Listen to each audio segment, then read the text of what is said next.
This video is going to give you some preliminary information about histograms. Now, before I define what a histogram is and what we use it for, let me just warn you not to get caught up in the little details of this video. Understanding how to construct a histogram is important because it gives you some greater insight, but it's more important to understand how to interpret it and how to describe it, which is something we'll focus on in class. So, a histogram is a graphical display that summarizes interval data using bars to show the frequencies in predetermined ranges. You can think of a histogram as a bar graph for interval data. These predetermined ranges are called bins, and what we do is we count the number of observations that fall in each bin. At the end, we take a look at the frequencies and we draw a bar for each bin, and the height of the bar represents the frequency. One note about histograms: the bars on a histogram should be connected, unlike a bar graph, but Excel doesn't have the capability to do this. Whenever you make a histogram in Excel, it is just going to look like a regular bar graph with the bars not connected. Technically, though, the bars on a histogram should be connected. Constructing a histogram is a 6-step process. Step 1 is to take a look at your data and calculate the difference between the largest and the smallest observations. Step 2, select the number of bins that you want to use. There are a couple of generic rules out there that can kind of help guide your decision as to how many bins is appropriate for your data set, but really it's more of a personal judgment call. You want to make sure that you're not selecting too many or too few bins relative to the number of observations that you have in your data set. Step 3, calculate the width of each bin. Step 4, we want to determine the cut points for each bin. Once you have the cut points, you want to take a look at what those cut points are and count the number of observations that fall into each bin. And then finally, step 6, you draw a bar equal to the height of the frequency for each bin to finish off your histogram. Here's the generic thought process behind how you should go about constructing this histogram. You'll have n observations in your sample. Little n denotes your sample size. The number of bins that you select will represent by the lowercase letter k. In order to select the width of your bins, you want to take the largest observation minus the smallest observation and divide by the number of bins that you've selected. Divide by k. Oftentimes this is not going to be an integer, so round to the nearest integer, either up or down, to determine how wide each of your bins should be. The smallest bin, whenever you're creating your histogram, should begin with the smallest observation minus some small decimal part. I'll explain what that means a little bit later on when we have some concrete data, but just understand that you're going to look for your smallest observation and you're going to subtract off some part that makes it a lot easier to construct our histogram. Once you have your lower bound set, you're going to add increments of the bin widths, what we calculated up in that third bullet point, to get the remaining cut points between the bins and define what each of your individual bins is going to be. Let's put this plan into action so you can see how a histogram is constructed. Here's your data. As you can see, it's already in increasing order, which will make things a little bit easier on us.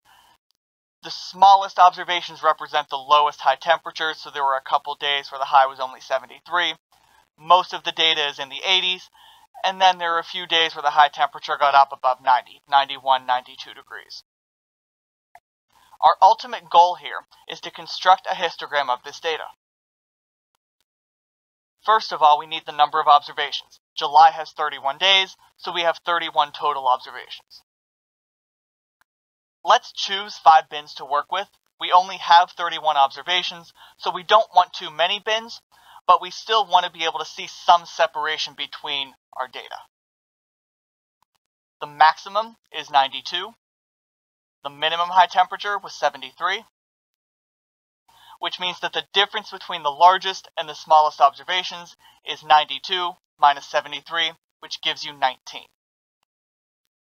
At this point, we know the difference between the largest and the smallest observations, and we know how many bins we're going to be working with. What we can do is calculate the width of each bin. The difference between the largest and the smallest observations is 19. The number of bins we're working with is 5. 19 divided by 5 gives us 3.75. Now with histograms, it's really inconvenient to work with decimals, so we'll just round this up to 4 and use a bin width of 4. The next thing we have to do is determine the bins. Earlier in the video, I mentioned that we needed to subtract some small decimal part from the smallest observation. This is where that's going to come into play. Now the smallest observation we have is 73, and the bin width that we decided on is 4. Notice though that if we were to just add 4 onto 73 to get the next cut point, we'd end up with 77. 77 happens to be one of the observations in our data set. This is a problem because if we use 77 as a cut point, we can't determine which bin it should go into. We don't want any of our observations to lie directly on a cut point because then it technically has two homes. It can go in the smaller bin or it can go in the larger bin. We want to eliminate this ambiguity. So what we'll do instead is we'll subtract off 0.1 from 73 to get 72.9.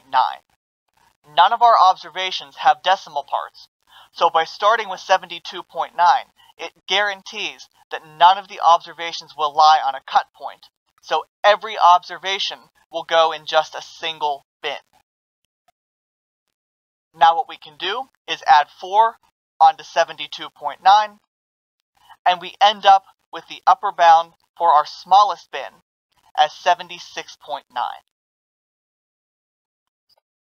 Bin number 1 will contain all observations between 72.9 and 76.9 degrees. At this point, we need to determine the second bin. So what we'll do is we'll take 76.9 and we'll add on 4 to get our second bin. Our second bin will consist of all observations between 76.9 and 80.9. We'll do the same thing for bin 3.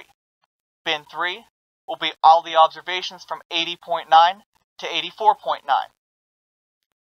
Bin 4 will be 84.9 to 88.9.